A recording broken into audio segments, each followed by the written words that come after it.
Okay. Violence, okay, totally tolerable. I Sex, don't not so get. much. I don't get how the violence is bueno.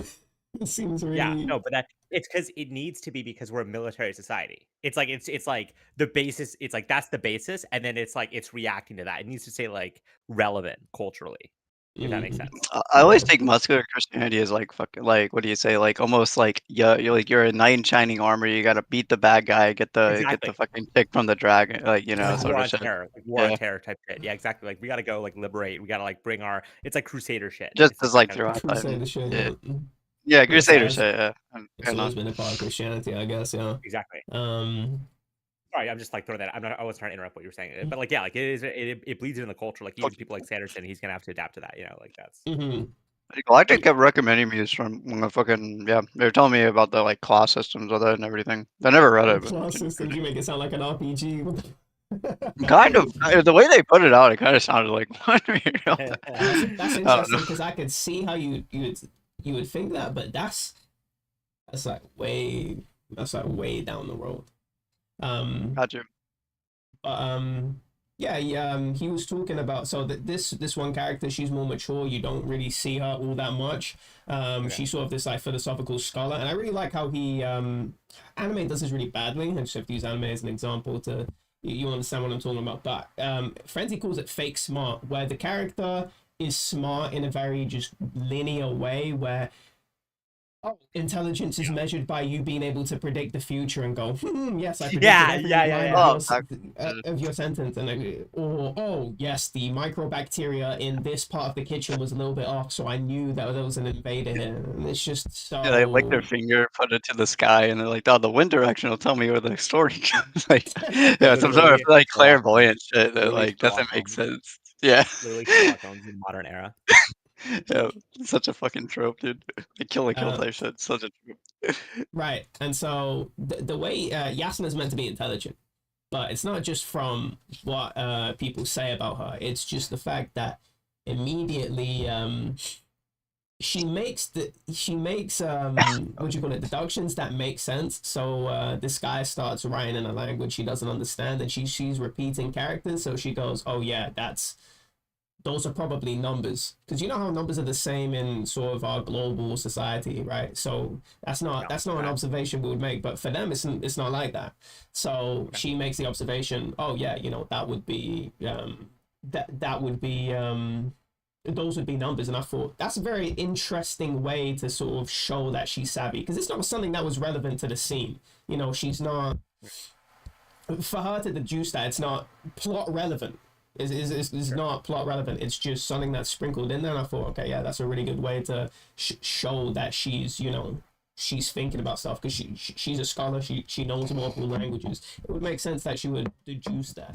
And even be thinking about that too, because she's sort of frantic. She's thinking, what the fuck is going on? This guy's acting out of character. So he's probably curious on what he's writing, probably trying to deduce that in real time. But anyway, that was kind of off topic. What I was trying to say, right, is that he writes about it very plainly, in very plain terms. It's not sort of obfuscated with immature jejune words. It's just, yeah, these two characters had sex, and he's talking. It's from the characters in the monologue, and it's talking about sort of the dissatisfactions that she had with sex, which was, well, what the fuck? Like this, it felt like it. I couldn't. For me, in my head, I think, man, Tennyson, really? That you just put that in the.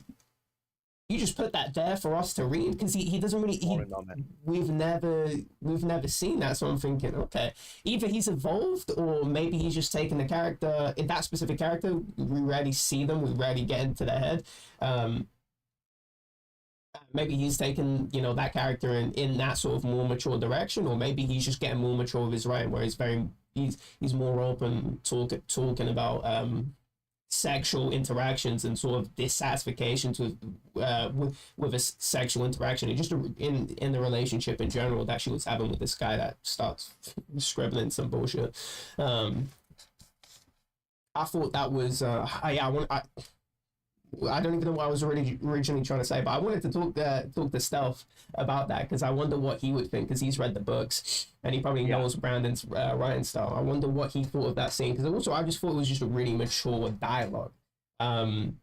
it's not the I don't even know what you'd call it, like red pill sort of troubles in the bedroom where they make it sound really just I don't know if you've ever heard LTG talk about it, but when he talks about what do you call it, dissatisfactions in the bedroom, shortcomings in the bedrooms, he's always talking about his BBC. That's what he's talking about. Yeah, it's just like, oh yeah, I'll come and satisfy your Really girlfriend immature, because yeah, really immature, yeah, it's just really immature. The fact that he's able to write a mature, it was mature. So she's sort of dissatisfied with the lack of openness. She sort of realizes Right. that she's not getting the full him. There are situations where he's handling specific situations, and she's just not in the know. She has no idea. He doesn't trust her enough to tell her about them, and so it's really affecting, her ability to have sex with this guy, and for it to feel pleasurable. And the guy does the typical guy thing where he just does it with more intensity. And she was thinking how he doesn't understand. He's just putting more vigor, thinking that's what it hit. That's what that was a deficit. That's what his deficit was. But it wasn't his deficit. Was the lack of emotional needs being met, and that was affecting the sex life. It was really interesting for that to be written by Mormon Brandon Sanderson. Well, Yeah, I really didn't expect that. Oh, that is very mature. That definitely signals evolution. But but as you're saying, like definitely Stealth would be the one to talk to because he's read the books and stuff. Right. No, but that definitely sounds like growth, maturity. Mm-hmm. And I like that. I think sex is definitely. It was really interesting because I was trying to get EXE to instigate why he. So I was saying, do you know how babies are made? There was this pregnant woman, and I think in Harbonate, and we just got into that topic. So I said, do you know how babies are made? And he said, oh, of course I do. So I said, tell me. And he said, are you seriously asking me this? And I just went silent because I just let him ruminate, because when somebody restates the question, they're maybe thinking a little bit, put under the weather, restate the question back at you. I just sort of let it hang there until he started talking again. I go, answer my question, because I'm just like that. I just like I make it an uncomfortable. I want the other person to know that I know that they feel that they feel uncomfortable, because it's very obvious. Because that's not how you have a conversation when you start re-asking the question. It shows that you're uncomfortable. So I'm sort of just drilling it in. You have a knife stuck in you. Let me wiggle it down. Just being a cunt. So speaking of which, it made him deaf. No, he was deaf before. He was saying that he feels embarrassed to talk about how babies are made, and I'm saying, okay, why is that? And he said, oh, that's what other people are embarrassed about. And it's funny because we were watching Adolescence, the Netflix show, and in the third episode, this kid goes, he's being asked. It's not the same line of question. Sorry, it's not. The questions are completely different, but the line of all the responses to the questions were very similar. Where the kid goes, he sort of justifies why he's calling the girl flat. Oh, she's flat. That's what other people said about her. And he's sort of saying that, oh, this is what other people say about her. And that's what EXE was doing too, where he was saying, oh, other people say it's embarrassing, and so that's why it's embarrassing. I go, no, why'd you find that embarrassing? He just wanted to appeal to other people. And it's funny because I pointed that out to him when we were watching Adolescence. You see how he's appealing to other people rather than confronting, why, if he's, right, exactly. And he didn't want to confront that. Yeah, it's just an embarrassing thing, which I thought was I mean, that is the default thing people will say though, because it's like it's like almost common sense. But you're right, yeah, like there really isn't a justification behind it, like underlying it at all. Yeah, I just don't believe in common sense. Yeah, well, I mean, there are reasons why things are common sense though. There's like operational, like functional reasons. It's like if other people do find it embarrassing and you suss that out, it is operationally efficient. It's mimetic. Yeah, it's mimetic, exactly. Yeah, that doesn't. But like, that's why I say I don't think there is a common sense inherent to humans to find that embarrassing. That's what I meant by saying I don't believe in exactly. common Yep, sense. 100%, Yeah. 100%, 100%. No, not that it's like a true thing, but just that there is a common sense about these things in different cultures. Like there is just like a common way people approach it. Like, the kind of free the nipple thing, right? Same thing. It's like there's just a common sense people have around it that's not based on anything. And the moment you think about it, the moment it makes no sense to be that Mm-hmm. ashamed about it, right? And it's like there is it is a social reality, even Mm-hmm. if it's like bullshit. So like I see But that you too. know where that comes from, actually? Yeah, my obsession with this topic, I realized it came from my childhood. I remember I was 5 years old. I remember exactly. Actually, I went to see my old where I used to live in the old flat I used to live when I was 5. So this would have been when I moved back to England because I lived with my grandma while my mom was in uni. And her boyfriend at the time, his daughter was over. She would come around on the weekends, and I don't know. We were doing some, we were in the house, but we were doing some like sport activity. So she had her shirt off, right, so you could see her nipples. The Sure. daughter, and she was maybe a little bit younger than me, so she was 4 and I was 5. I remember this distinctly, where my mom was sort of saying, oh, she shouldn't have her shirt off because Right. she's a girl. And I remember thinking that was complete bullshit.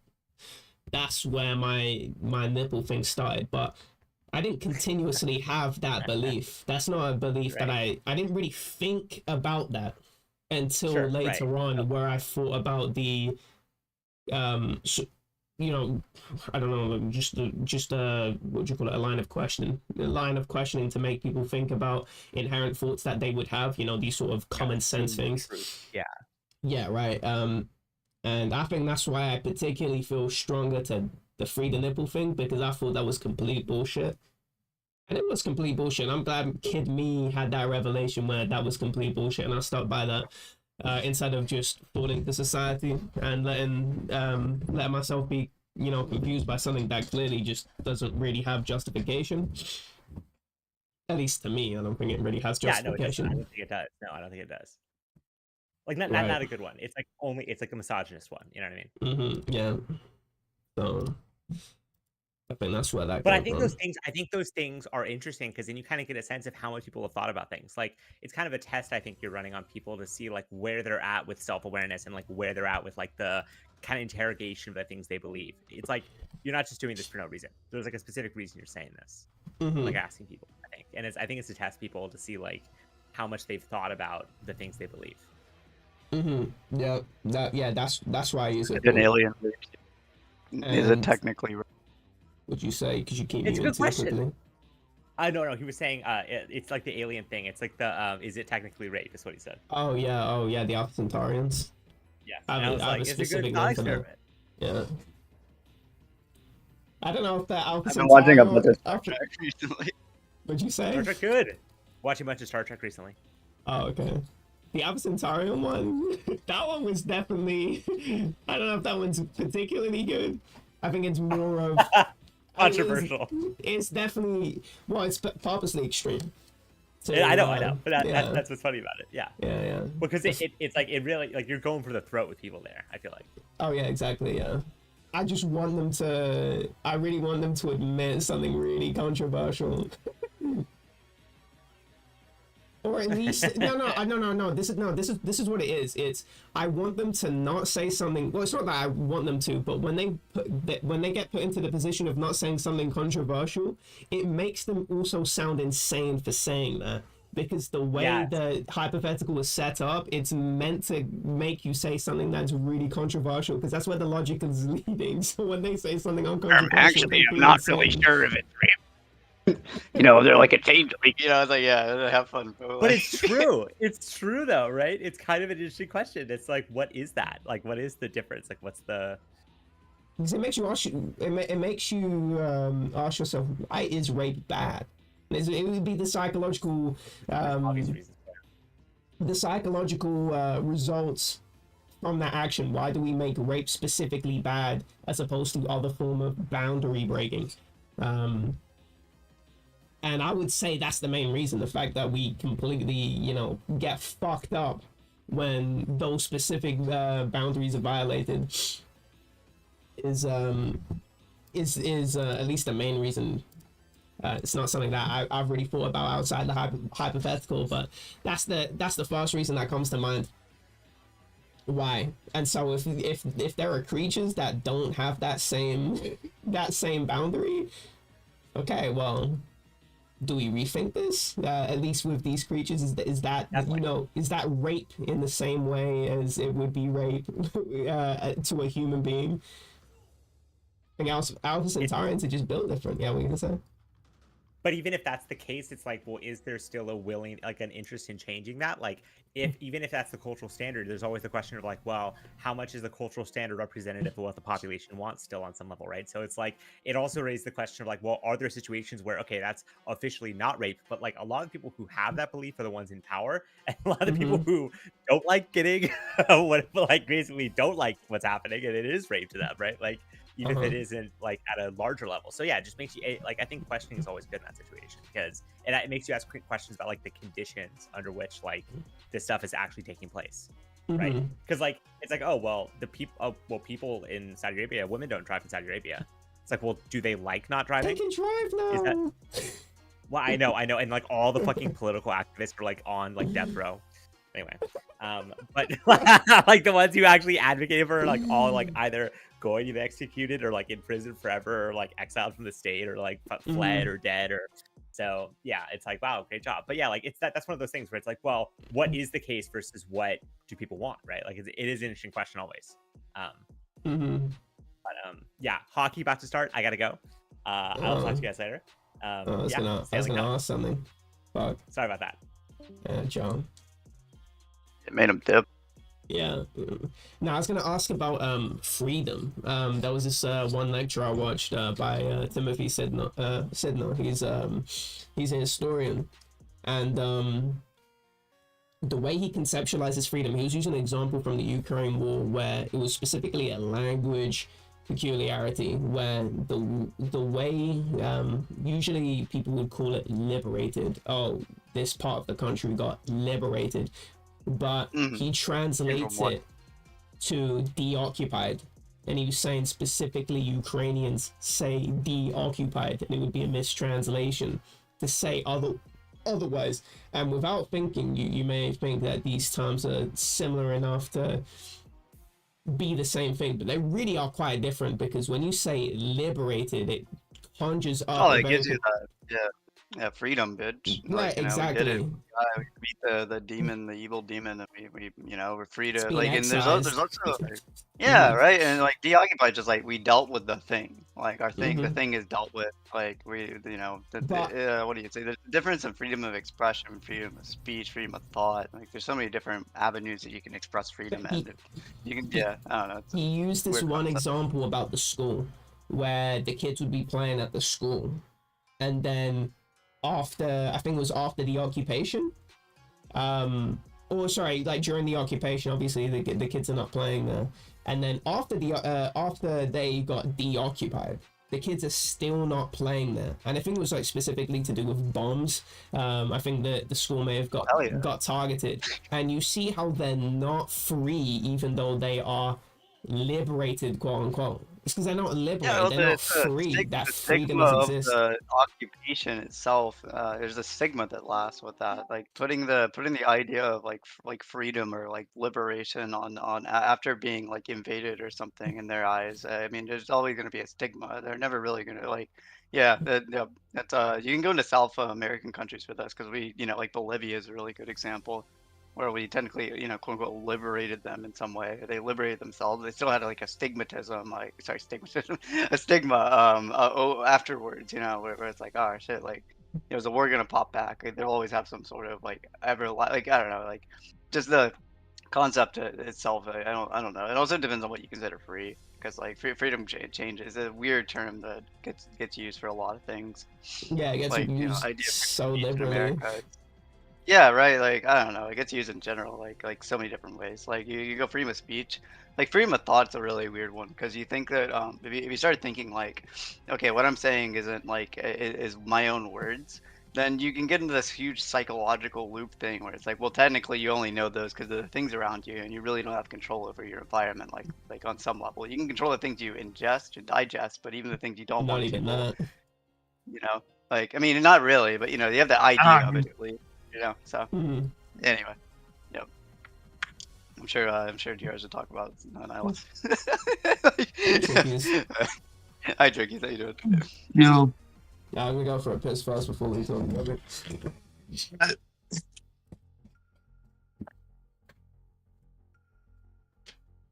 I hope I all can of my room. It's a good shit, bro. How have you been, Trickies?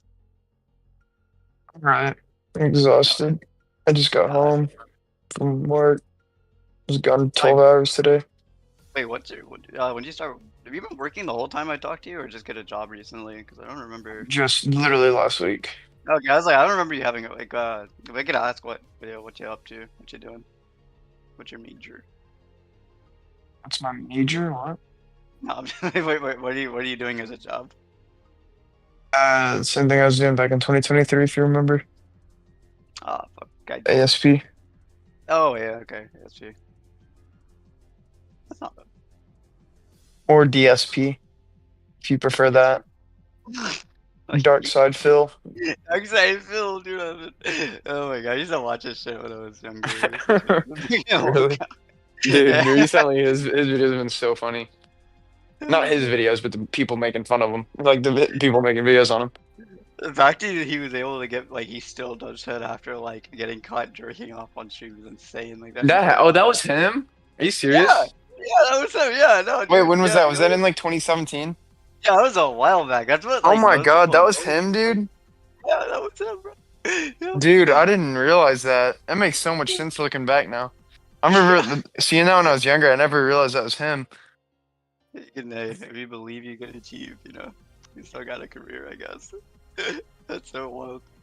I feel like that'd just be a complete. Well, he's like, got it. He got married too. What the fuck? Yeah, Yeah, this was 2016.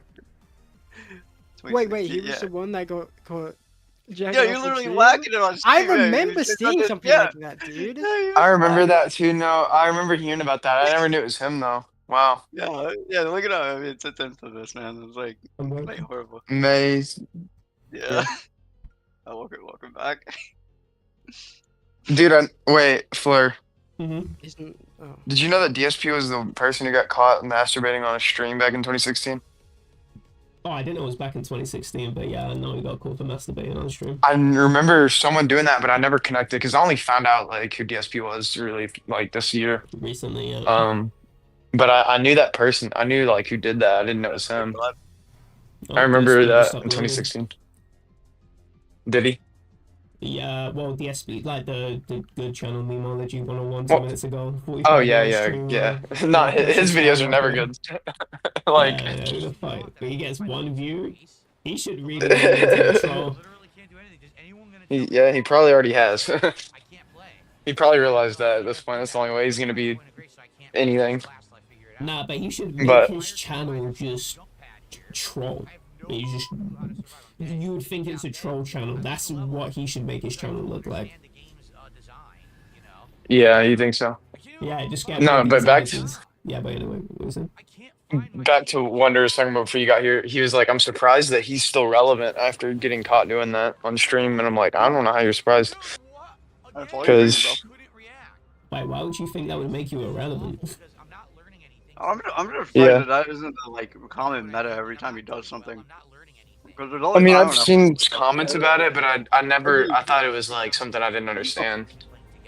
Like, I just feel like that would be like a common trend regardless. Also, dude has balls for just continuing to stream. Like okay. What Memology intro do you prefer? Do you like the one where the screen where he's talking about how he's gonna financial dire straits? Yeah. I don't know. I like them both. I think they both fit their purpose for like depending on what video it is. Like I like the money ones when it's a money themed video, and then like the freaking whenever he's just like complaining, it's the Family Guy, or I don't know if it's Family Guy or what, but it's like the house intro.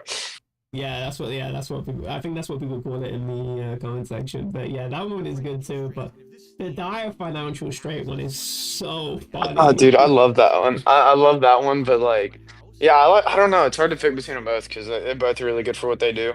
Like, I know what type of video I'm about to get into, but it's just like always perfect with the Family Guy one because you're about to get right in the video. Like, it's that, and it's just him complaining. So like, I'm more hyped when I see that one. But like, I don't know. The trolls are so funny. Yeah. He's playing that main skill. That's really funny. You know the worst one? Oh, what? Not from memology. It's just like the DSP detractors. I guess I'll just call them that. The worst intro is the Snort Hogan guy. Oh, okay. I don't even know why he fits that intro. It's not even DSP related. It's just like some nonsense. I don't even know what it is. Right. I mean, it's not like terrible or anything. It's just like I don't even know why he's doing that. Might as well just put on freaking DSP video right away. I think the LTG intros are so good though. This one's good. I don't know if you've seen this one. I can't do it. What am I supposed to do? I can't attack. So I don't understand what to do with this class. I remember I do. Oh my gosh, my freaking thing isn't working. Hold on. Why isn't my mouse working? There we go. Actually, let me just stream it because I want to hear your reaction in real time. Yeah, I'm about to join on my computer in a sec. Oh, I didn't even realize you weren't on that yet. No, I wasn't. I'm on my phone. I was in bed. I came home immediately, laying down in bed. All right, tell me when you're in.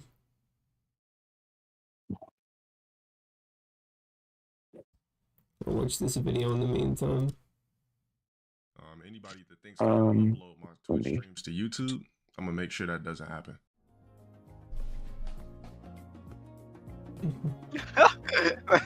What a fucking. Oh, fuck. Yeah, someone would get it, bro.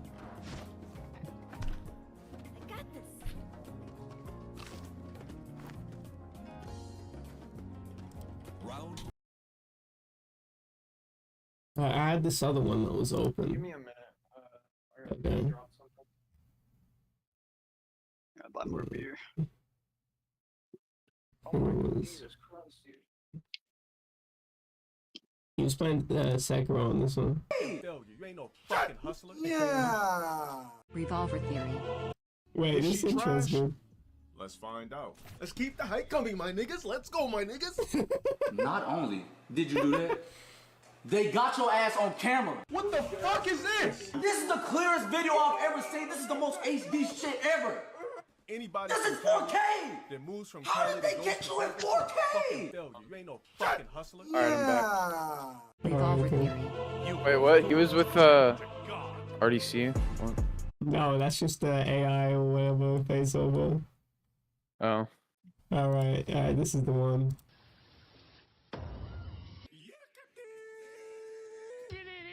Is that for fucking it? Dude.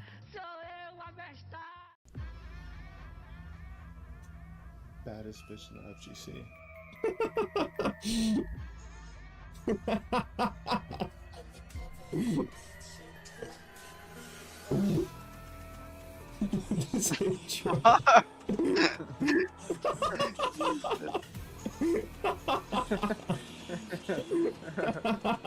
Dude.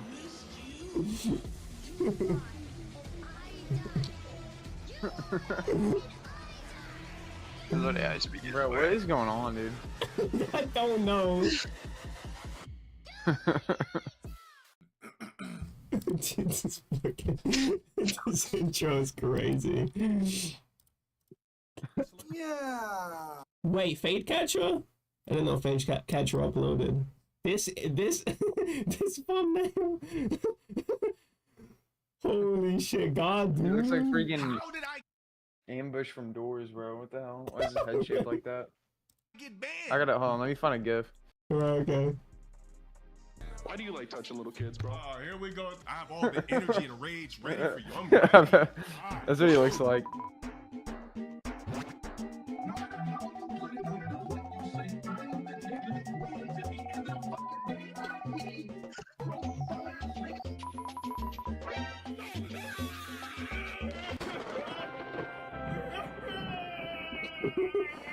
dude.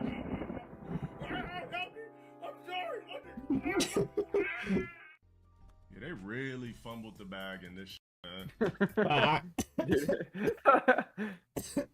Dude, all the videos where this is his camera, like it looks so filtered. Oh yeah. I thought it was just one video, but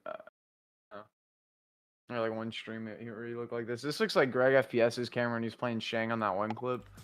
I don't know if you remember that. It looks so shit. No, yeah, for sure. Morphed him into a fake ass god. Made him I a rice think farmer. Rice farmer. Kung Lao rice farmer. Rice Yeah, farmer. everybody No way, looks mid in dude. this That's game. an This is inside the joke of me and ugliest Sour. Johnny Cage we've ever seen too. Like everybody looks trash in the game. It's the ugliest jacks. Like everybody looks mid in this game. It's the wackest Scorpion and Sub-Zero. You notice how he only mentions men? That might be this might be his month this month. I only mentioning men. Oh, everyone looks ugly in this game. Man. He didn't mention a woman. So don't know, boss. This might just be another, but yeah, I'm not watching all of these because I've already the thing is that LTG has so many troll channels that I've already seen these clips maybe twice in a row. Yeah. Yeah, I'm watching that shit. But you were the what you call it? The thing that you were saying where Reki was my favorite character for sure, hands down. Yeah. Yeah, that was absolutely true. That's the only character that I thought was worth my attention in the whole anime. That's how I felt. I think. Let me look through the character list. And it was entirely because of the end. Last 2 And episodes. yeah, the end, and also I think her feelings are they follow for me. Logically, I think her feelings make sense based on the way she's acting, the build up to those feelings. And she's been feeling those feelings for a long time. Yeah. I think the whole catharsis at the end where you see the room and she's screaming. Yeah, I thought that did feel cathartic. But the other characters, I couldn't give a fuck about any single one of these characters. Not anything. They love the main character. Oh, really? I don't know why. Galactic used to have her as his profile picture. I didn't care for it at all. Yeah, so. I thought she was kind of bland as the main character.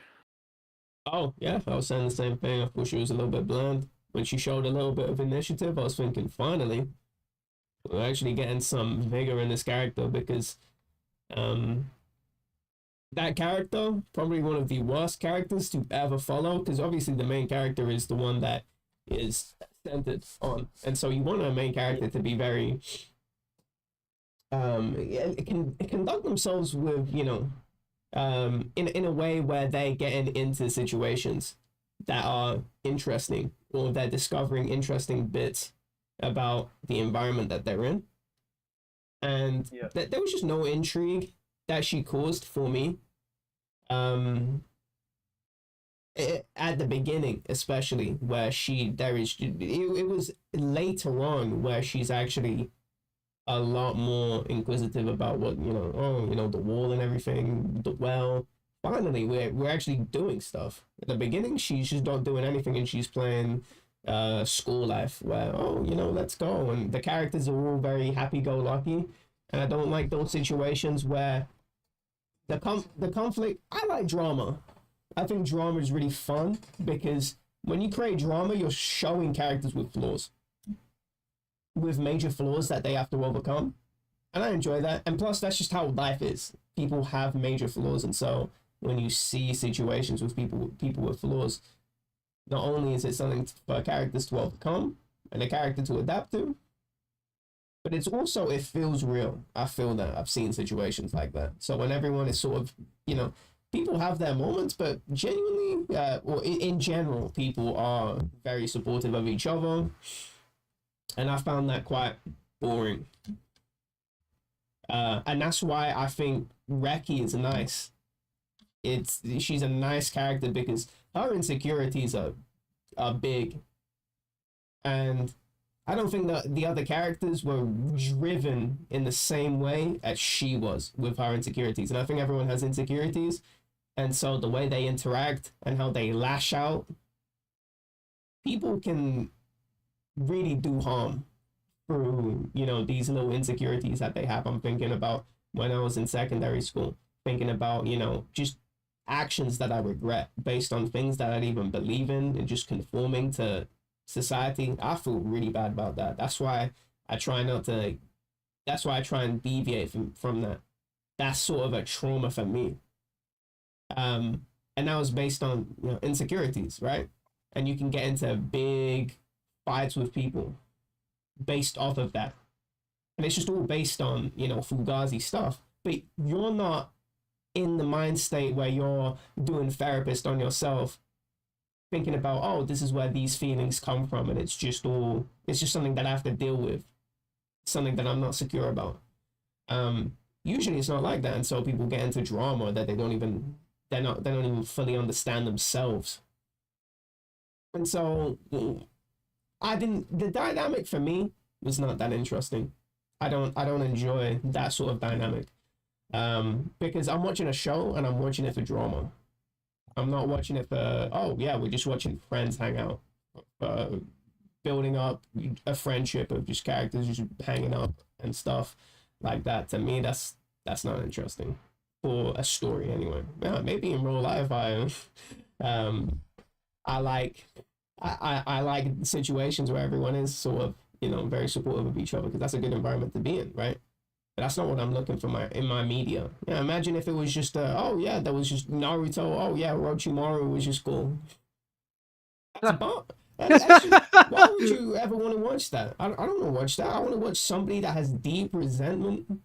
Someone that's, you know, filled with, you know, why is he trying to get the power? I don't know, but I want to delve into this character and figure out why exactly he's doing that. You know, where is this coming from? And a lot of the time, you don't even initially know why people are doing the things that they're doing. And that's why I like the character investigation. Why is this person so angry? And it's creating wedges. It's creating conflict. And I enjoy that conflict. It's fun to watch, especially when you see Hiruzen and Orochimaru go at it. And there is genuine feelings there that are complicated. And that are... Even Orochimaru, if I remember correctly, feels something when he's fighting Hiruzen, even though, because Hiruzen was his former master, even though he's trying to kill him, he does feel certain stuff, but it's subtly shown because he's not that character that conveys himself like that. And I really like that. It's nice. It's cool. It's complicated, and I enjoy that. What I don't enjoy is just happy-go-lucky, stable relationships. Who the fuck enjoys a stable relationship? I don't. It's boring. I want flaws and characters to overcome those flaws, or maybe not even overcome those flaws, because that's also interesting to watch. I don't necessarily even want a character to be fixed or whatever, because that is sort of boring. It's sort of, oh, you know, I created a deficit for a character to overcome. Sometimes you never overcome your problems and you die, and that's tough. And there are just things that you have to live with, that have, you know, you've just failed at certain stuff. Especially, you know, think about old people and how, and this is why I like Walter White specifically, is because Walter White is that old guy that didn't get to accomplish the things that he was capable of based off of his intelligence.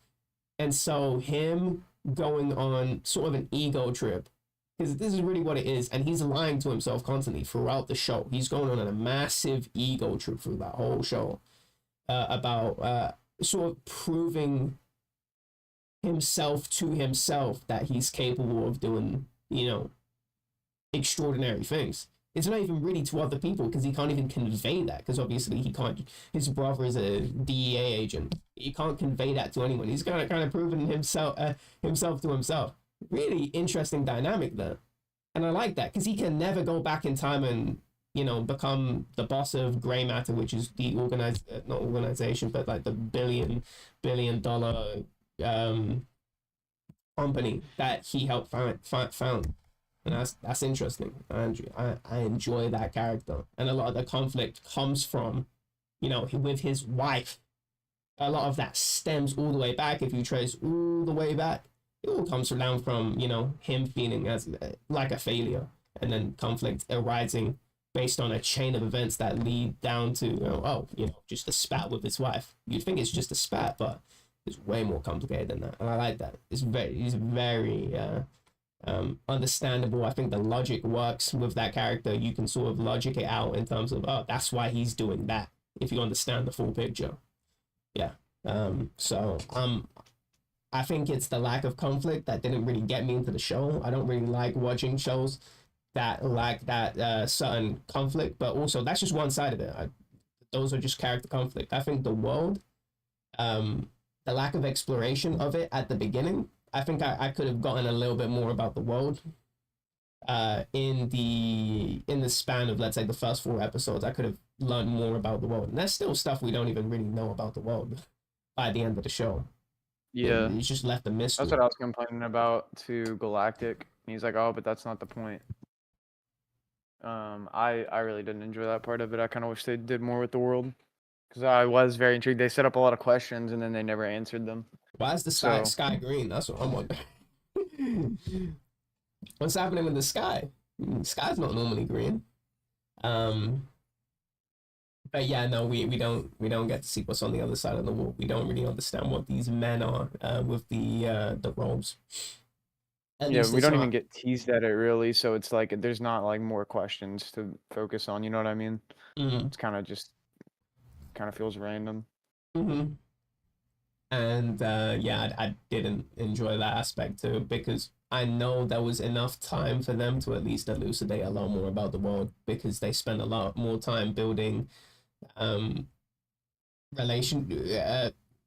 relationships between the characters, and they could have just done that while also exploring the world. It's not like those things exist individually. No, they can both be achieved at the same time. So I thought that was really disappointing, and that would add intrigue. You don't even need to necessarily have drama to make a relationship interesting.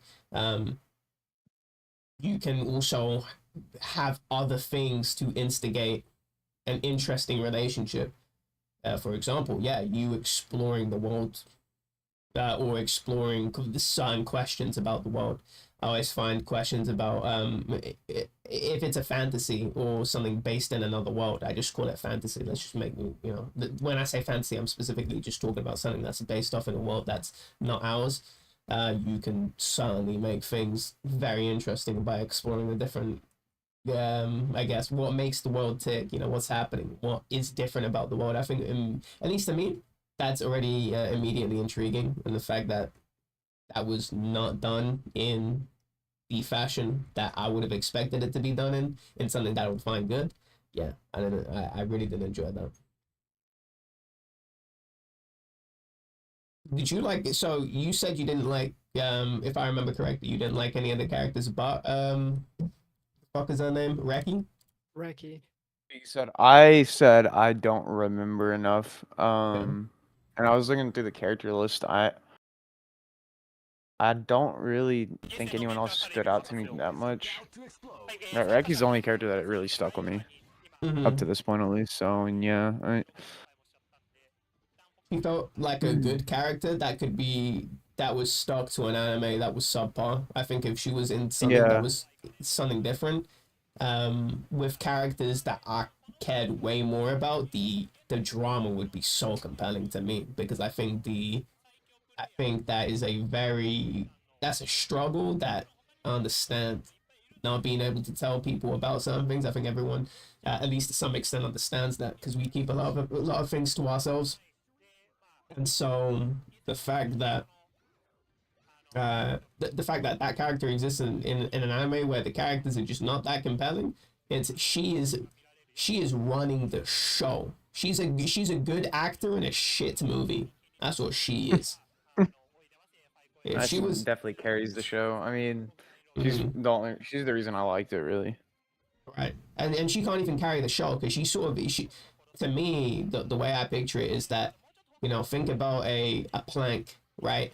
and she's standing at the end of the plank trying to hold it up, but it sort of tilts downwards where she's holding up her end, but the other end is just completely down. And that's the start of the anime. The start of the anime is from that end where it just starts unsatisfactory and it sort of progresses when it gets to her where, oh yeah, this is the part of the anime that is serviceable. That's a shame. Good character, wrong anime. Should have been in something better. If you're a monster, you'd have been treated well. You'd have had good characters to interface with. They were really hyping that show up to me, EXE and Galactic. Mm-hmm. And I was like underwhelmed when I finished it. I mean, I even gave it a pretty like graceful score. I gave it a 7 when I finished it, and they were like, I don't remember what EXE was saying, but I don't know. Galactic was like, really? He was like surprised, as if it was a low score. I'm like, yeah, I was being kind of graceful. I don't know. I don't remember all the small details at this point, but I'd probably have to rewatch it to remember really like what I liked about it. But I know that those things specifically stuck with me, like the world not getting expanded on enough really diminished it, and the main character interesting. Those are like 2 main things that I really just didn't enjoy about it, and I think could have made it way better if they did more with those 2 things. I also hate the excessive monologue by the main character. So they start, the character starts in a cocoon, but they're sort of narrating everything that's very obvious or could be made obvious through expressions and camera angle. And I think just when I just think of any show where a character sort of spawns in a very mysterious circumstance, and things are sort of obvious from expressions and camera angles. I think those are more effective when they're left silent, and I think that's just a broader problem with just anime in general, because a lot of anime fall into that trope where they want to over explain things, where you're in a fight and then a character needs to say how strong another character is, even though we saw that character beat up on somebody that makes them look strong. Why did that need to be stated that they were strong? And then it's maybe 3 characters stating the obvious fact that they're strong, or Sugoi, I cannot believe he's that strong, wow. And it felt like that, and I've complained about that before, and it just felt the same thought process that would inform that would probably inform this other character needing to or the not needing to speak, she doesn't need to speak, but the creators of the show making her speak rather than just show it through expressions, because it makes me feel stupid, because I know these things, and so they didn't trust us. The creators didn't trust us enough to know that this could be conveyed in a way other than voice.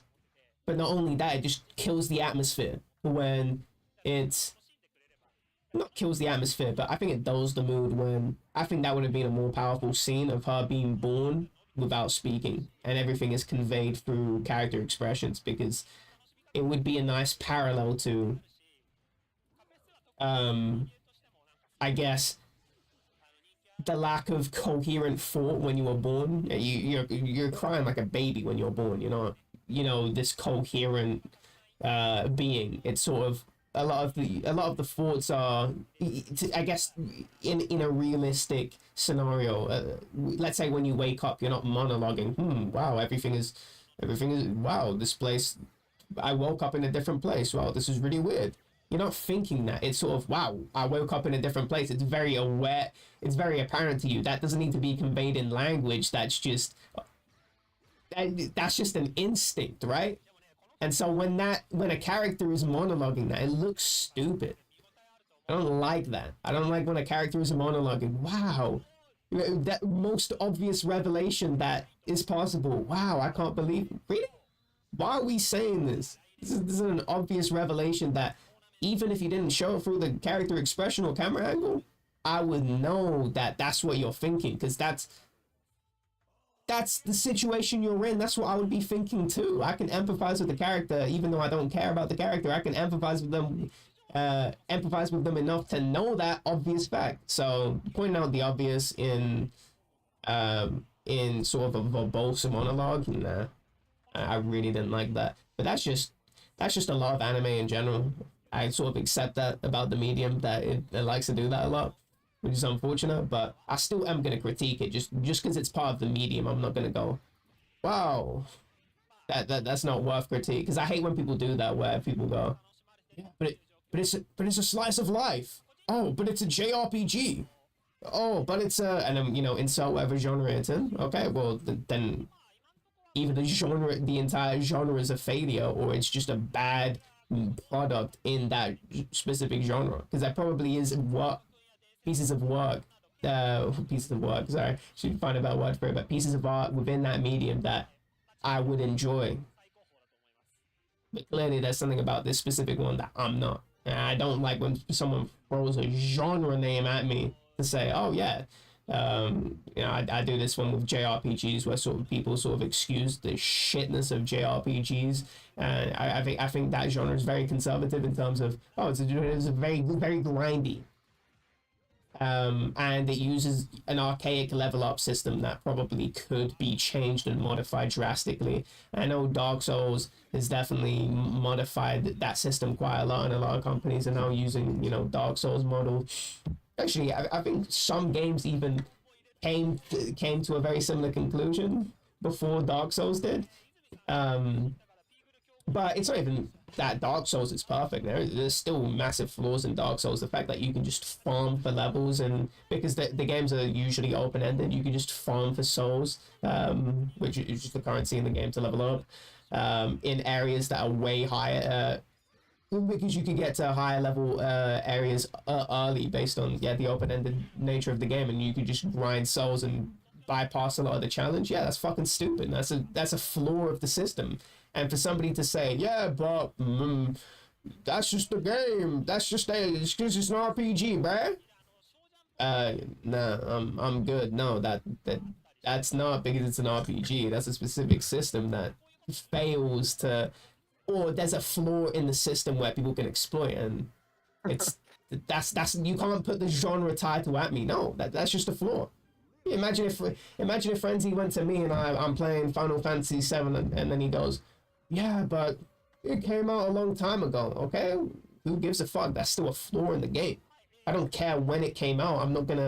I'm playing the game as the game is, and I understand that it came out in a time that was a lot older, but also, man, let's say I'm playing Final Fantasy VII. This is the 7th Final Fantasy.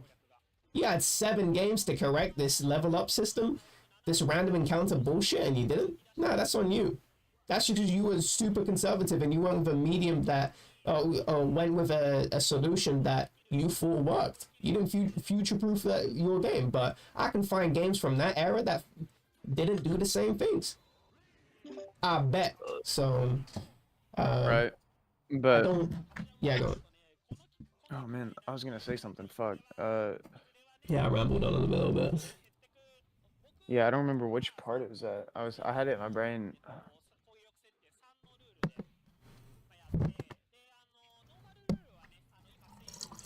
See. Fuck. What? It would have been like when you were talking about Dark Souls, I think. Oh wait! Oh my god! I had it until someone played a freaking clip, bro. Now it's out of my mind again, dude. God damn it! I had it right on like the tip of my tongue, like a. Oops.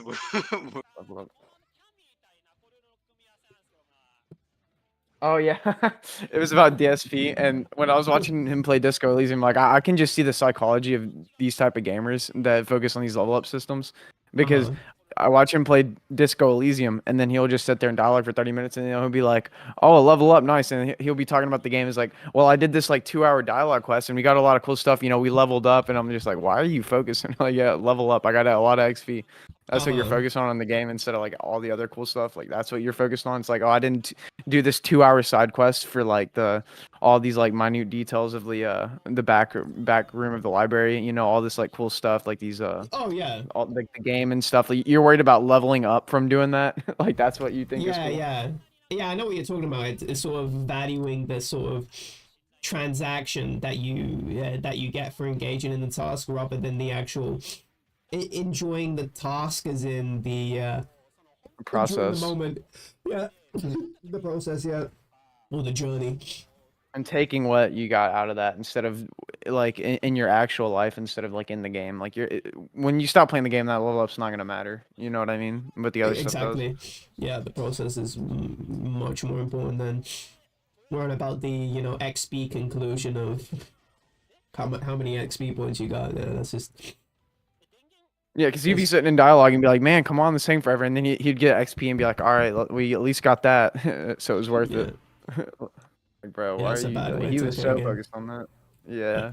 And I think that game is really well designed to a lot of the interactions in games, and I think a lot of RPGs went in this direction, unfortunately, and I think they may be pulling back now, especially at least with indie games, because I feel as though indie games are a lot more experimental, and they're made by gamers, so they're they're going to recognize these flaws, and I think the spamming of a bunch of side quests in games that feel more of fetch quests where you're doing it for the conclusion, because obviously the story is mundane and usually repetitive, and sometimes these side quests are able to be repeated because the conclusion is they wanted you to be able to access the conclusion, let's say it's a material or XP or whatever, continuously, so they make you be able to do the quest again. I remember playing Dragon Quest 9, and I think the blue text bubble quests are repeatable, and I remember figuring that out because I was just I saw this quest and I had the materials for it, or I knew where the materials were, and so I did the basic fetch quest, and to see that appear again, wow, I was thinking, wow, that defeated me. That's when my hatred of side quests started to come along, or at least the very repetitive, superfluous, and nonsense side quests that are not sort of, they're not disco, I guess. I bet most things in that game are just optional, and yet they're so. You don't think about them as XP requirements. You think that, or using them to meet your XP requirements. You think of them as individual quest lines. You don't go, oh yeah, that game. I couldn't tell you how much XP I got from talking to Joyce about the reality of the world and what the pale is. No, I was really intrigued by what the pale was. It was very intriguing to me. That and also looking for leads. That's kind of how I viewed it when I was playing it. Like, oh yeah, how many leads can we get? Kind of all tied back together with that for me. Mm-hmm. So it wasn't just a random side quest you're doing for like some other person who's just sitting there not doing it for no reason. They're just sitting there. No, it's like you're trying to find leads on the case. Mm-hmm. So there's actually connection with everything like that. I found this game on the Disco Elysium subreddit. Hold on, I'll paste it in here. It's I guess a disco like. I guess that's what you could call it. I don't know. It's a 50-second trailer. You can watch it. I think there's a demo. I think I downloaded it earlier. Or I didn't. Well, I downloaded it earlier. Hold on. Yeah, I did. But it's sort of a painted. When I say disco like in terms of the way the dialogue is sort of conveyed, and the aesthetic of the dialogue box. Yeah, it looks just like disco, yeah. But it's painted the world or whatever. Oh, this looks really cool. I'll put this on my wish list. This is just a demo. Yeah, the demo's free, yeah, so I downloaded the demo. Probably play it later. Yeah, it looks see what cool. it's about. Oh, I'm not signed in on the website, so I gotta do this. Yeah. Neither am I. Yeah, this looks like it'll be really good.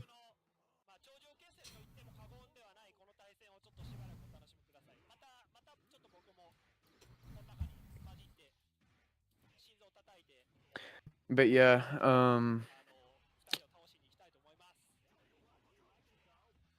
so overall, did you like what do you, I don't know, if you could just wrap up your thoughts of Hibernate and like a sentence or something.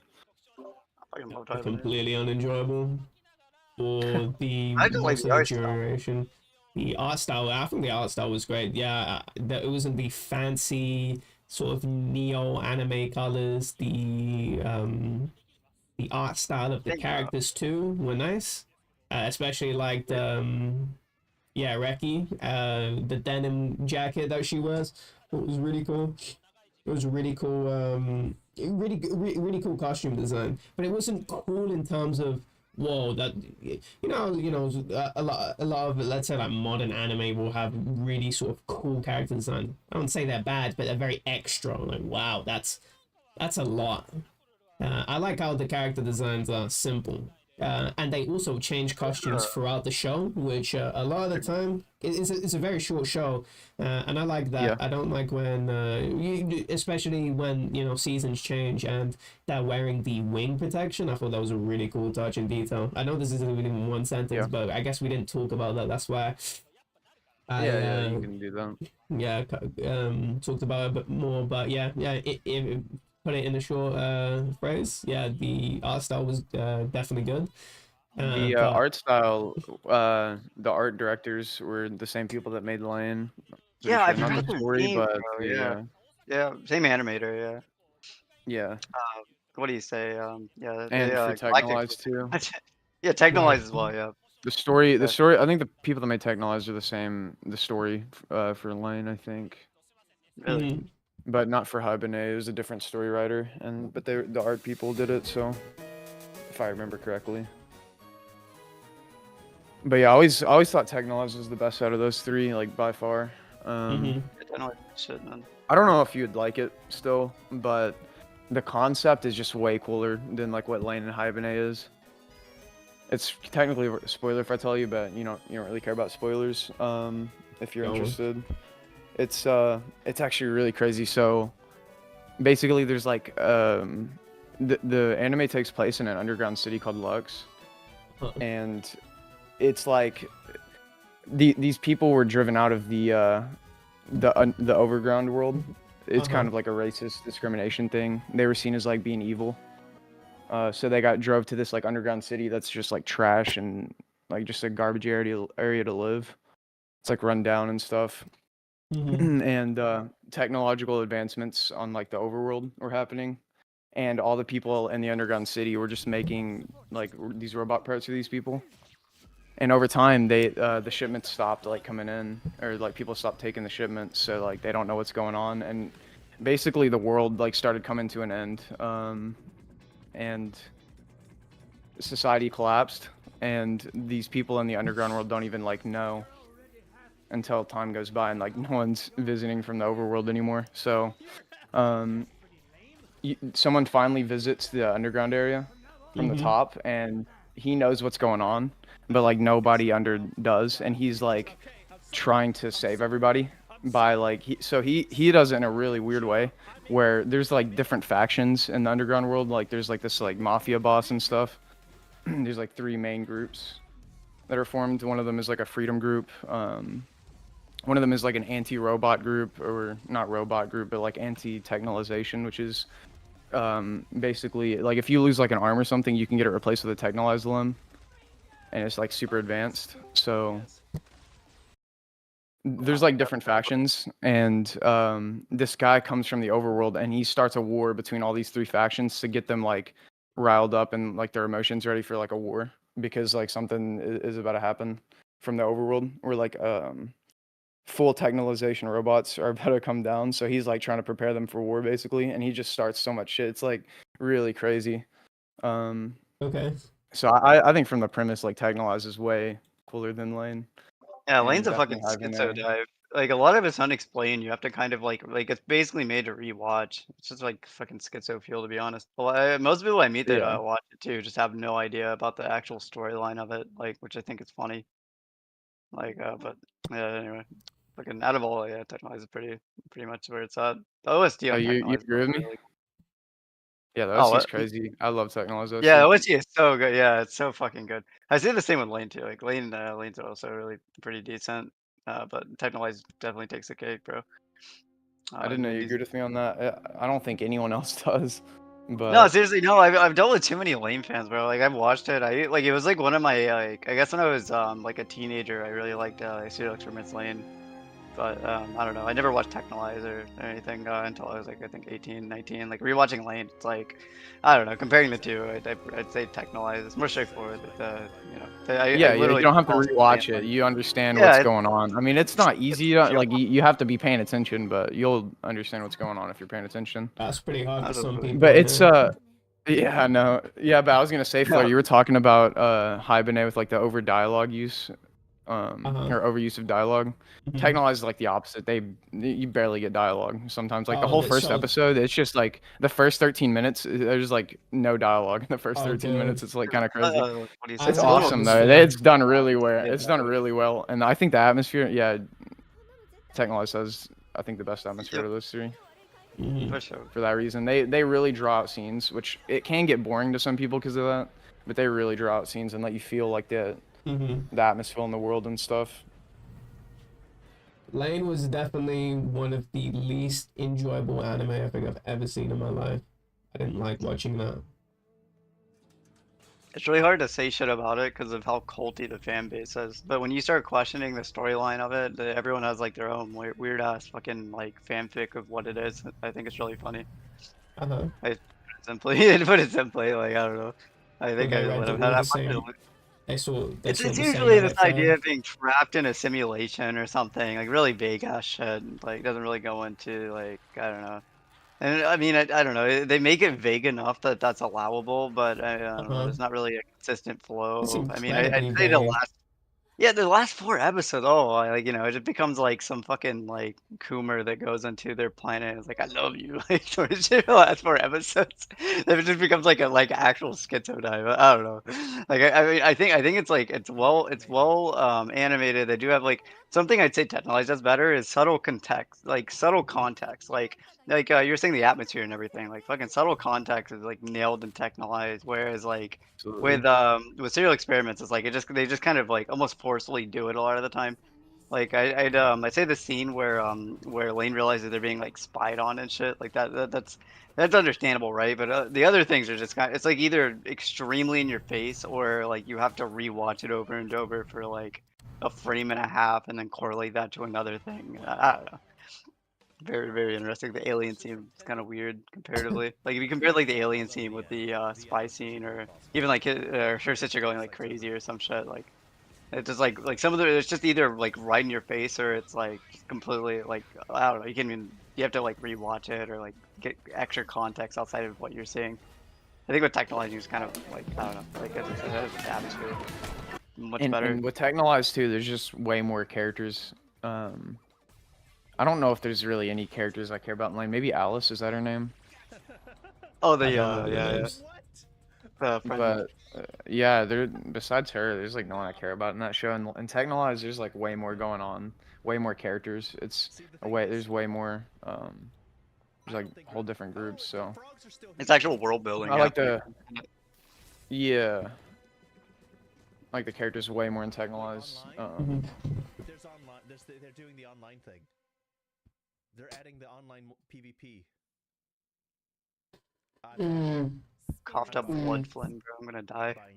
I don't care anymore. Oh god. I don't know why everyone's fucking sick where I live. Corona Pod 2. Bro, literally, like actually that's what a lot of people are saying, like COVID too or some shit. Wait, what? Yeah, I've been sick now. Everyone where I live has been like sick for like a fucking week, or not where. Luckily, just me where I live, but like everyone around like in my area have been like sick as shit. I got sick like about like a week ago, and I've just been like I don't know. I feel like I have a tapeworm in my like right nostril, fucking like coughing up phlegm and shit sometimes. I don't know. Garbage. Yeah, left nostril. Yeah, that's why I could put it. Like I have to like breathe a certain way. Like, I have to like I started doing like actual like FPS mouth breathing, like get enough oxygen. You described that. Dude, it's over shit. I don't know what it is too. I don't know. I've been just kind of like chilling. Oh yeah, I have to, like, wait. Every time I talk, like to get hair, it sucks. FPS is a hero, a low hero. I hope he comes back. I miss his jogging updates on Twitter. That's the funniest shit. I mean, at least he's trying, I guess. But just like a selfie of him, like oh, I did a mile today. Just like fucking stone face, like a fucking selfie. Yeah, I'm really just. I was just thinking though. Nobody's really seen Technologies in here now that I think about it. I was saying everyone prefers Lane to it, but only people have seen Technologies as Galactic and Affirmed prefers Technologies. So. What is it? Galactic's the one. So. Yeah. Oh yeah. He doesn't even remember anything about Technologies. I remember it might have been 2 years ago at this point, but I was like talking to him about it, on why he prefers Lane to it, and he's like, he couldn't even tell me anything about the plot, like a single thing. He's the one who. Oh, actually, you know what that was, Fleur? That was when we were having the discussion. Do you remember that? It was like 2 years ago, but it was me, you, EXE, and Galactic, and we were having like a debate on Lane and Technologies. I remember as I was walking, and I think you were instigating about it or something, but yeah, we were arguing about it on which one was better, and Galactic literally didn't remember anything about the plot of Technologies. Right. He couldn't say a single plot point. He was the one that showed me Hibernate in the first. I didn't even know it was like I never heard of it until he showed it to me, and he was going off about it being like his favorite, obviously like charcoal feathers, sort of thing. I was like, all right. And it's funny because high doesn't even mean charcoal; it means ash. I like the Halo. So it means ash feathers because instead of Brad or something in Japanese. charcoal is sumi, and yeah, charcoal is sumi or forgot mokitaku. Mokitaku or sumi is charcoal. I is ash. Aizara ashtray. So I don't know why the fuck. I'm gonna be real. They also showed me. If you want to see a really fucking okay, if you want to simulate taking a fuck ton of Prozac with dementia, type shit, watch fucking Aria. That shit was horrible. That was the shittiest anime I've watched in like the last 2 years. Aria? Aria. I mean, alright. Like I don't have a problem with like having like lackadaisical day-to-day slice of life sort of shit, but like the concept itself is that these people are essentially like these slave gondola owners or workers, right? Their entire job is this. I don't know. It was like one of their favorite anime. I was like, I don't know. I couldn't. I went through I don't know, Wait, bro. when did you watch it? I watched it like 2 years ago. Yeah, I remember saying that. I like the really? if I You don't take like a fuck Aria? ton of. Yeah, I'm not a big fan of Aria. I think it's good to to take a fuck ton of Prozac sort of thing. I'm in a dream world. Why do you hate it so much? You're saying it like it's like the worst anime ever made. It's not the worst anime ever made, but it's definitely like comparing it to other ones. It's like I don't know, from what do you say? I mean I don't know. I want to say what's something I don't know. Fucking sick of shit. I just didn't really enjoy it. Aria, I saw the first two episodes, 3.5 years ago, and I don't know, it was kind of boring, but I don't know. I think the atmosphere was really good. I'll give it yeah, it's like taking fucking a bunch of Prozac and just fucking I don't know, this is Nothing I can do. Nothing I can do. Yeah, exactly. That's what I don't know. It felt like okay. So you think the first 2 episodes, the atmosphere is great, but the I guess I think for me it was just it didn't progress at all. It was just I remember watching almost 2 seasons of it, or the first one, whatever the first one was. Well, and I don't know, it's you weren't you watch 2 episodes of it and know how the whole thing goes. There's no real plot with it. Really? It's just kind of yeah, really, yeah. It's just I mean, yeah, it's just slice of life. Well, yeah, it's slice of life. I don't have an opinion on it, but outside of me I like the water atmosphere environment. Yeah, I love the atmosphere. It's great. I mean, the fucking Affirm. I think it's one of Affirm's favorite anime, so he can defend it. Wait, do you like Aria or? I literally have no idea what I'm talking about. I need to get on my PC. Jesus. I joined mid combo. I don't hear anything. No, you're getting right in the middle. Guy's been put into the shadow room. I didn't expect you. I expected you to say Dondadon or something. Dondadon. I didn't expect that was the most random anime you could have thrown out. Fucking Bobo Bobo I'm be Bobo hating on. Bobo Bobo. Yeah, I don't know. I don't think I'm. Bobo Bo. Bobo. How many bows is it? Like 5 or 6. I don't remember. I'm glad I never finished watched typing it. it Then, like- because I really wanted to tune out. What'd you say? I said I'm glad I Tune finished out. typing it because I really wanted to tune out. Yeah. I just didn't I want need to to- watch. I didn't want EXE to watch one of my things fully and then me just quitting halfway through. Is I'm you here. dedicated? I'm here on. I need a actual new years. anime to watch because I'm. Without a I'm watch. kind of cooked. I didn't close the thing. I'm watched so it. tired of JJK. I keep trying to get into season 2 because everyone keeps hyping it up to me, and I'll watch an episode and I'm just like, man, I'm just so tired of this. What Like, part are you? I'm not. What part are you at? I'm on episode 8 right now of Stop season them. 2. So the fight with Mechamaru and the other guy happened. Oh my no, the character. spoilers. Didn't care about that character at all, but the main Who's villain, Mechamaru? I guess, the Mechamaru. robot thing, I guess. Oh my The guy god. who's like Oh, turning he's a red. It was robot? like the backstory of that, Oh. I guess, but Oh yeah, yeah, I know what you're talking about. Yeah, until you get to Shibuya, yeah, that. oh wait, Oh, I'm no, right fuck. there right now, I think, right? Isn't that where like so oh yeah, no, I'm past that. I'm at the part where it's Halloween, I think, and then Yeah, they had like the Halloween. big yeah, that's where I'm at right now, and I paused like in the middle of that, so maybe Oh, something okay, cool's so about to happen. that's I don't know. that's what everyone is guessing up. That arc happens all the way to the end and basically changes the series completely. Is it really? Yeah. Okay. I'll try another people episode drop. or That's what two. I'm saying. People drop. People get snapped. I'm not saying it. It's not just 1 or 2. People get snapped. I don't really like any of the characters though. Like I think the villain is one of the lamest villains I've seen in anime. Who's even the villain? I can't remember. The Oh. gray hair guy, I guess. I don't. Is he even gray hair? I don't even fucking know. I don't even know his name. I mean, there's kind of like multiple in this season, but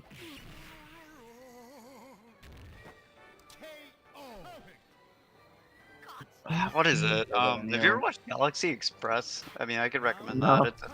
Oh shit, Galaxy Express is really good. I think I guess I go on this like weird ass ancient anime channel on YouTube and they played that. It's supposed the OST. It's mainly just the OST and the atmosphere for me for that one, but like it's kind of cool. It's like this what do you say?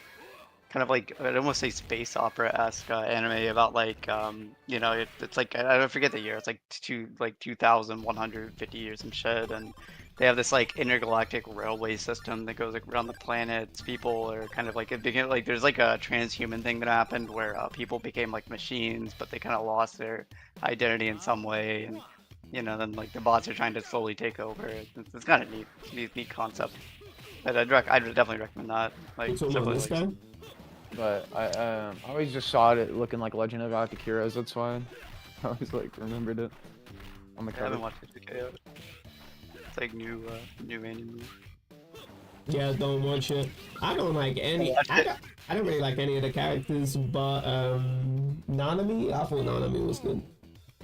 The only character. Wait, the main character? Nanami is the guy that I think he wears a white suit, black glasses, blonde hair, older guy, and he Oh, the always cute guy. he doesn't walk past a certain time. Yeah, him.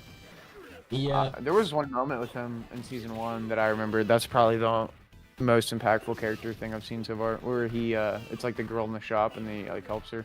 Yeah. I still don't like him, but I don't. Yeah, I don't think I like any of the characters. Right. Understandable. Gotta rewatch the Ghost in the Shell anime, like the actual like episodic. Ghost in the Shell. Yeah, I need to rewatch the actual show. I probably do too. I didn't like that anime. Yeah, I liked the movie. I really was turned off by the seasons they had or whatever you call that, the episodic. Really? part. I thought you liked those too. I don't know. No, I just was the, watching the them movie was and fire, but like, I don't know about the. Yeah, I have to rewatch it 'cause I want to get a decent opinion, I guess. I think I zoned out the last time, so. I was really bored for most of it. There were some cool moments, but the last 2 episodes were bad too. Like I really didn't like the plot. There's a lot of plot convenience.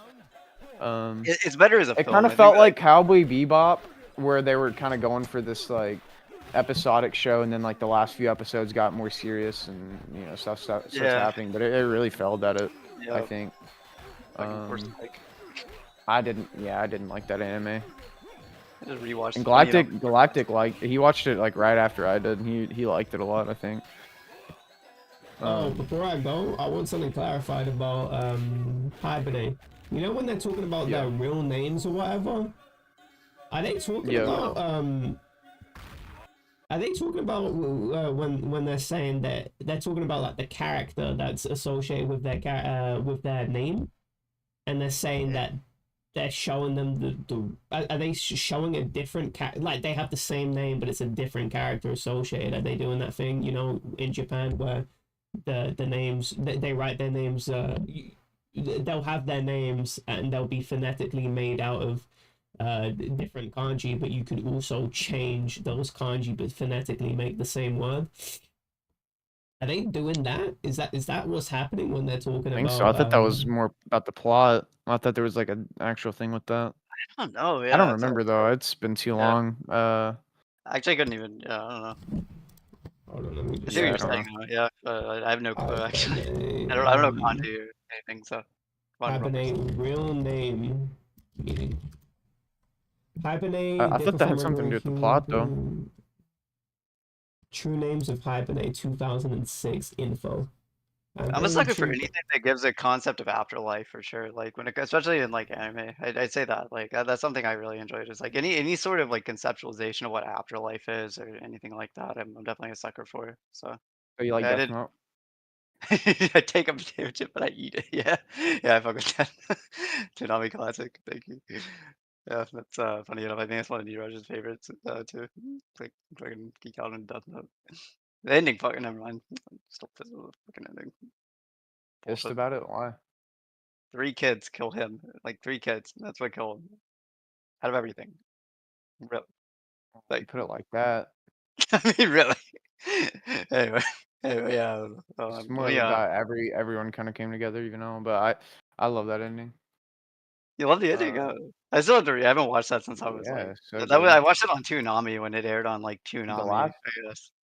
Oh Never yeah, really the last 2 episodes, Death Note are like, I don't know. I think that's one of my favorite endings to anything. Yeah, for sure. It's just done so well. That was fire. Yeah, anything with like context of an afterlife or like someone's conceptualization of afterlife outside of anime, just in film in general, is super cool. Absolute What sucker were you for it. saying? That was amazing. He was talking about afterlife and like anime or just things outside of anime to do with afterlife. Like he really likes that. So he's saying you like that about Habane, and I made a joke about Death Note, the Shinigami. Three kids kill him, bro. I remember when I went on YouTube right after I finished watching Death Note for the first time, maybe 2014. And it was, I remember, who's the real, it's the Shinigami Light Reborn. Yeah, what do you call it, in the Shinigami realm. I remember watching those videos just because I just wanted more of Death Note. I never actually watched the Death Note movies. I don't know if you guys have seen them. Live action? No, me neither, actually. No, not the live action one. There are. I didn't even I know think that. it's sort of a retelling of what's happened. No, it's like a recap No, movie. I didn't watch anything. I watched one of the live actions of Ender and Affirmed back in 2021, and maybe like Galactic ReXC too. I don't remember who's there, but I'm me. I need 6. It was really bad. I don't need to win the tournament, nigga. I'm me. Why did the live actions for these always blow ass? Like, the Cowboy Bebop one was such a downer, bro. Why did they even try to make a live action anime? I Right? don't Like, understand. why? Why can't Yeah. the medium just exist in anime? Why does it need to be live action? No. It's so The- forced. It's such a forced thing. I don't know why. Like, I don't It's know just to anyone appeal going to around like, people that wouldn't watch a cartoon. That's their problem. fair Don't enough. watch the Yeah, cartoon. If yeah. you want the essence of the story, you need to watch the cartoon. Same with a video game. The fact that you can't make Fallout a video game because Fallout is determined by the choices that You you're mean a allowed movie to or a take. show? Yeah, yeah, Movie, type show, of whatever. movie. Yeah, no, people. I remember when that came out. People fucking like the actual people that played Fallout were like, "Fuck this," but at the same time, I know like I hate saying it, but like people IRL were like loving that shit. Just Same with the imagine if League of zombies. Legends. What's weird? The only show I remember being successful from a video game is The Last of Us. I didn't expect Yeah, that show Last to of do Us that I well, don't. but people love that. I don't know if season 2 was. Oh yeah, I think I it just must got be, recommended a yeah. video that came out a day ago, but I've also seen other people say this, where season 2 was not received well. But I wonder why that is because I also remember when Last of Us 2 came out, people didn't receive that well. Yeah. So I wonder if that is Game, really? specifically inherent to the way the game is written itself. Yeah, so people didn't like the ending and the way a certain character dies within I Last know of what Us you're Part 2, talking the video about. game. Yeah, I didn't see the ending. I watched the Let's Play for the first like 5 hours of the game. It seemed decent. Like I think the game seemed as good as the first one up to that point almost. But I only watched a little bit. I mean, of the the game. character dying, like people that are complaining about that are NPCs. Really? Okay. People, I remember people I were mean, saying if at the you don't have a good time. reason for it, if it's like, oh, they died and I don't want to play it anymore, that's like an NPC thing, Yeah, totally. Yeah, You're not they gonna can't do let well. go It's of an the character. adaptation. I think I feel people, like adaptation. Yeah. I think people were Really. saying that the character was the character they didn't think it was realistic for the character to be so off guard with people that he doesn't know. I don't know because it was so long after I'd seen the first game that I don't really know his disposition, so I couldn't comment if it was really out of character for him to be on guard around people that he didn't know. I would have be human to error anyway. I think that argument's kind of. really. I mean, you have to go more in context of what's actually happening, but in general, like I don't think it's that logical. Like people can make mistakes in any moment, But that wouldn't but be a I mistake. don't know That what would he be did. a lapse of that would be a serious lapse of judgment if you're if you never if you're always on guard around people and you because you're in a post-apocalyptic situation. Let's just say that was his disposition. Right, yeah. I think that'd be a severe lapse of judgment. I'm thinking because actions are truly not random. It's just what made you make that, I guess, a mistake. And is that realistic? Is that do people buy that? And you have to make that realistic. But I wouldn't know. I couldn't comment on if it was realistic or not. But I think the premise of Joel dying is definitely very interesting. Yeah, kicking him out the story. Yeah. And having some sort of, I think it's a two perspective revenge plot where you play as Ellie and then you switch to Allie and her gang. Yeah. And those characters get built up. I don't know anything to do with those characters because I never got that far into the playthrough I was watching because I think when I stopped watching was when they go to the I think the scenery changes to a city and it's overgrown and everything, and I thought the city looked really cool, but I thought, oh, this is just a natural get off point for me to, I'm gonna do some of the stuff and then come back to it, but I never came back. So I got a little bit further than that part, I think. Remember them exploring the city or whatever. There was like some puzzles or something. I don't remember. I watched that forever ago when the game came out, but I do remember the greenery in the city and stuff. I remember the two female characters. I don't know what if I got to a point where anything happened between them or anything. So, and no, I definitely didn't. But yeah, no. I'll have to know more about the context of what happened because I don't remember how they even died. Me.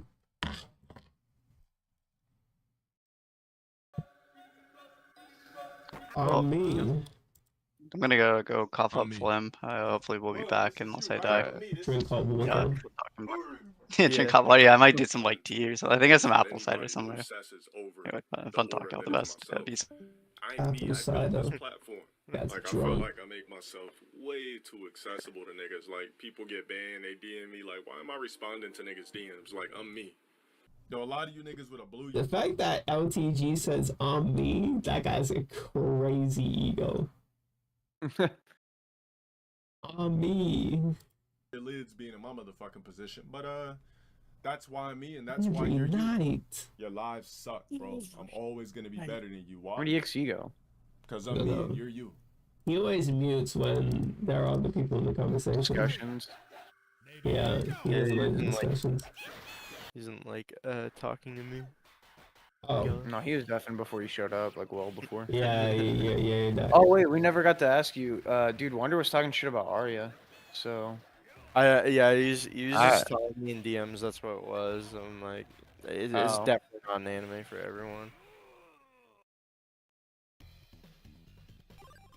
I think he muted when I started talking about sex. Really? Yeah. Oh wait, yeah, you're right. That was when I was still in the car. Yeah, maybe he finds it really uncomfortable. He doesn't even want to confront why he could possibly be uncomfortable with sex.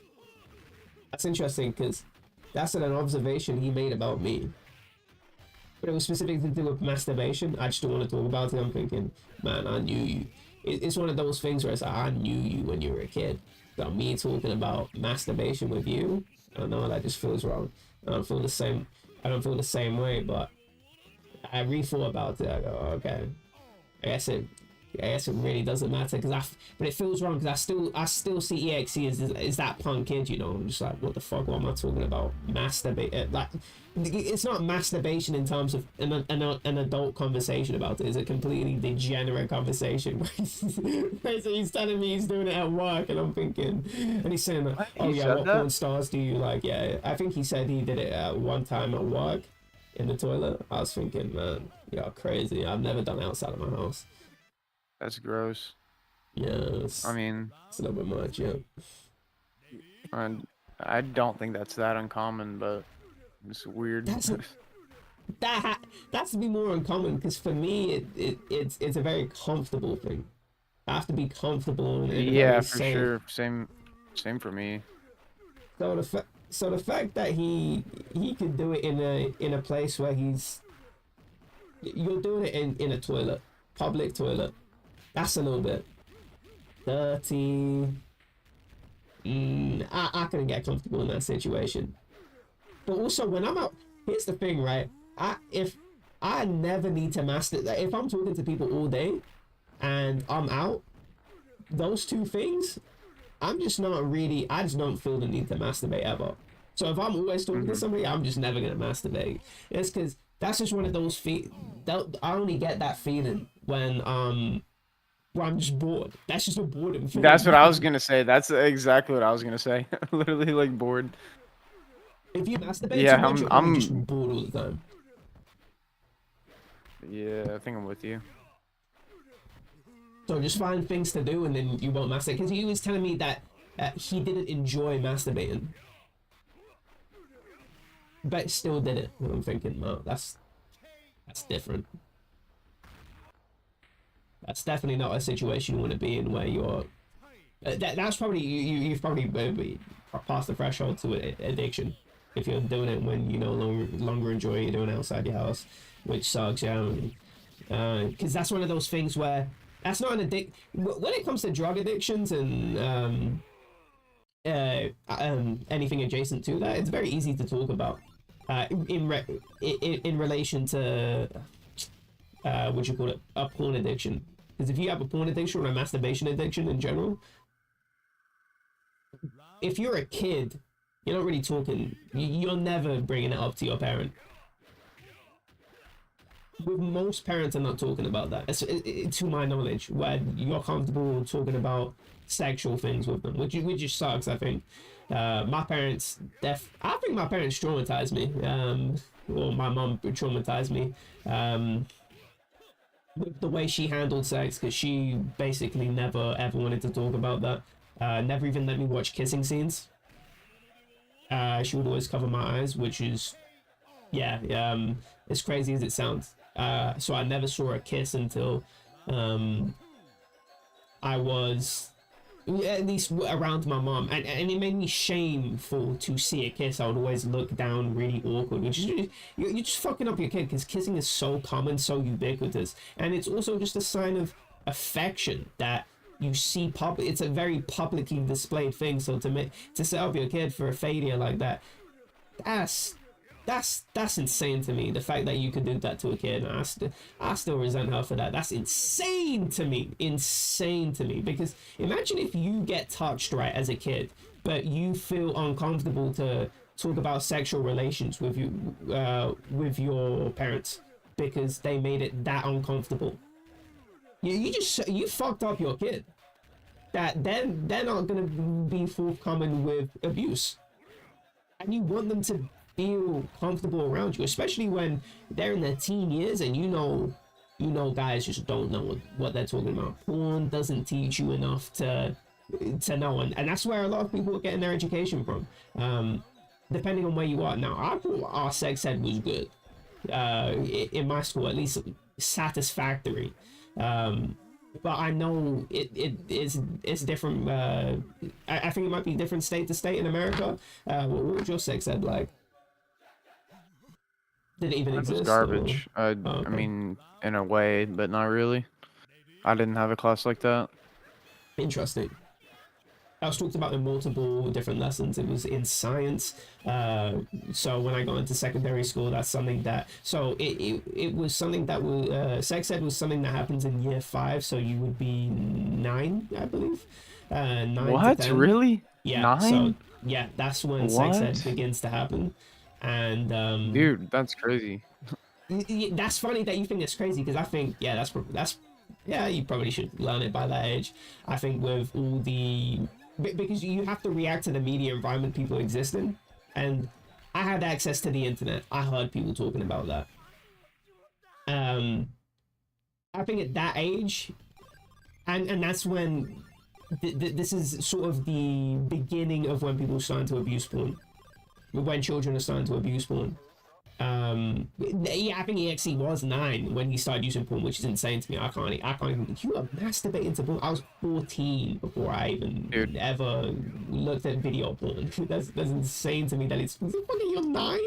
That's insane to me. I was 7, bro. That's what I mean. That's why I think you would need sex ed early, because people are learning about this early. You need to react to the environment that people exist in. So. Yeah, that's something that existed in year 5, and I was the only kid that my mom took out or something. Yeah, it took me out. Yeah, and I remember getting made fun of it by the girls too. Yeah, not really. Yeah, they weren't. Oh my god. It was not. I wasn't traumatized by the girls making fun of me, because it wasn't. It was something that happened on that day, and then I never heard about it again. That was. I'm not bullied by it or anything. It was just made fun of it on the day, and it's still it was very humiliating for me. Because it was the lack of understanding. I don't know why I'm being kept from this information, and as a kid you don't understand. Like, is there something about me where I'm different and I'm not allowed to know this information? Am I fucking stupid? Am I special? What is special needs? I mean, what is happening? That really confused me as a kid, and the fact that there was no conversation about it. I think that might have been the reason, or at least a big driving force for me to just not really have a relationship with my mom, because I was very close with my mom. I talked about a lot of things with my mom, and I kind of just stopped. I really did. And I think that sex thing, because that was in my mind for years. I resented her for years. I never talked about it. I never felt comfortable with talking about it with anyone. Because it was that humiliating and that embarrassing for me to not know of these things, because I thought it was a deficit of me. And if you never discuss it with your kid, and everyone else knows but you, and you sort of have to figure it out from other people, that's also dangerous too, right? Because you don't know what your child's friend are saying to that kid. They can be getting their information from bad sources, and now we know that for a fact that people get their information from all sorts of places that are not credible in the slightest. And will teach you bad information, bad sex hygiene, and so people will get into situations where they believed something that wasn't true, and that's why you need to have the conversation with your kids. That's why you need to create an environment that's open for them to discuss these things. And at least in school, I'm glad that this was just mandatory so by the time I was 11, this was all mandatory, beginning with biology, and then later on when I was 11, 12, when I was 13 in citizenship, which was just like general being a citizen. So one of them was STIs. We were learning about STI transmissions and just how to have what does consent look like in the bedroom. We were doing that in the lesson. Did you have anything like that? Where you're talking about consent, what does consent look like? So we didn't have like a class like you're talking about, but we had one called health, where just a bunch of things, drugs, alcohol was like one of the things. We had one lesson about like sex and stuff. Outside of that, the rest of the class was like, I think just like taking care of your body and stuff in general. But that one lesson probably only a week long, and it was like really awkward. The teacher was like really awkward about it. Really? I mean, it was probably 14 or 13, and that was the only class I ever had about like that. So that's interesting. Our teacher was definitely not awkward about it. I think we've had it several times where we discussed these topics, just within citizenship alone, in different curriculums. But our teacher wasn't. We had this one teacher I thought was hot. She was old, but she was hot. I mean, I just like older women in general. But I remember one of my friends said it, man. If I was an older guy, I definitely would. But she talked about it, and she just talked about it as if it was just a normal thing. But she did apply seriousness, because people would laugh. People would laugh at these things. And she was able to keep it serious and reel people back in, and talk about, or just elucidate the seriousness of what she's talking about, and specifically on consent and how to what you call it, how to ask for consent. What does this look like? So I thought it was fairly good. I think consent gets really complicated, so you couldn't do that within a few lessons. I think that's something that is a little bit more complicated from in comparison to what we got taught. We got taught a very simplistic model of consent, where it was yes or no, which I don't think is quite adequate for the modern world, because yes and no's are good. I think those are good, but actual situations happen a lot more spontaneously a lot of the time, and those I mean, if you want to stay safe, ask for the consent. And I think that's what they told us. You don't want to get fucked over, just ask for that consent. But a lot of people don't do that because it feels awkward to get the explicit consent. But also, what happens if you're in a committed relationship and your partner starts mounting you while you're sleeping?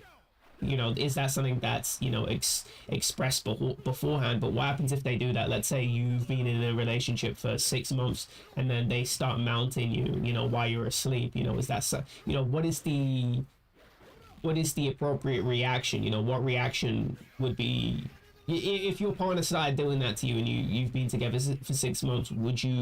Is that going to be the same reaction versus first night and you're sleeping together, and then I say sleeping together as in like just sleeping next to each other, not having sex, and then they start mounting you after even though or let's say you had sex before and then you went to sleep, and then they start mounting you in the middle of the night, and those are completely different situations, right?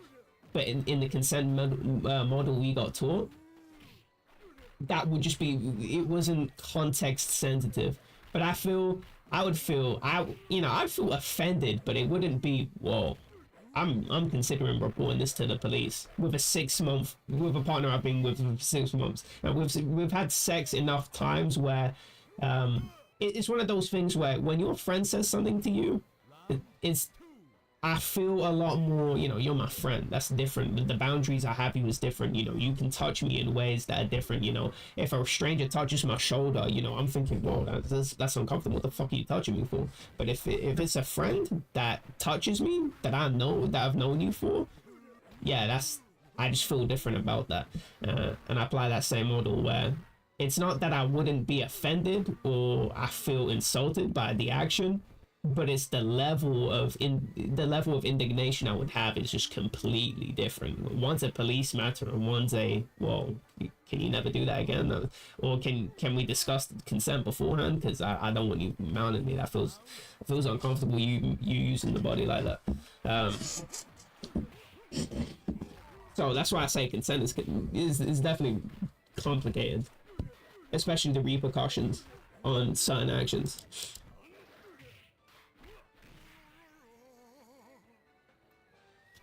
I'm gonna go plug in my phone real quick. It'll be 1 second. Okay. Shit.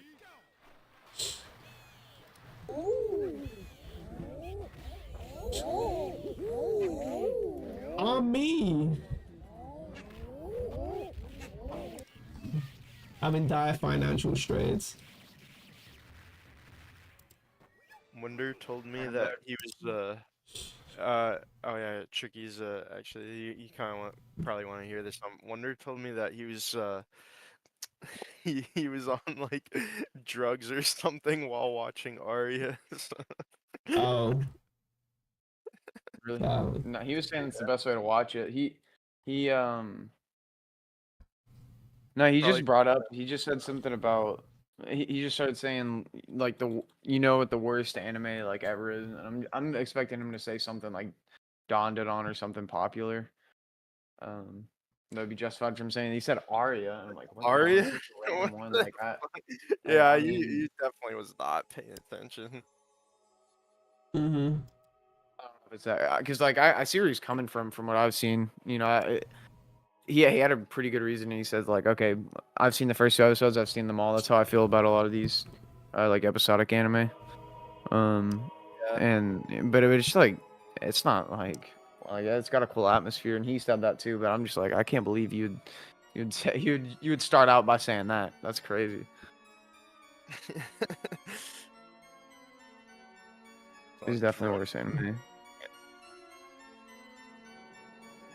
Well, I kind of said to him, I kind of think this too with the show in general. It's definitely not for everyone. Do you think it's for the people that like slice of life stuff more? Yeah, for sure.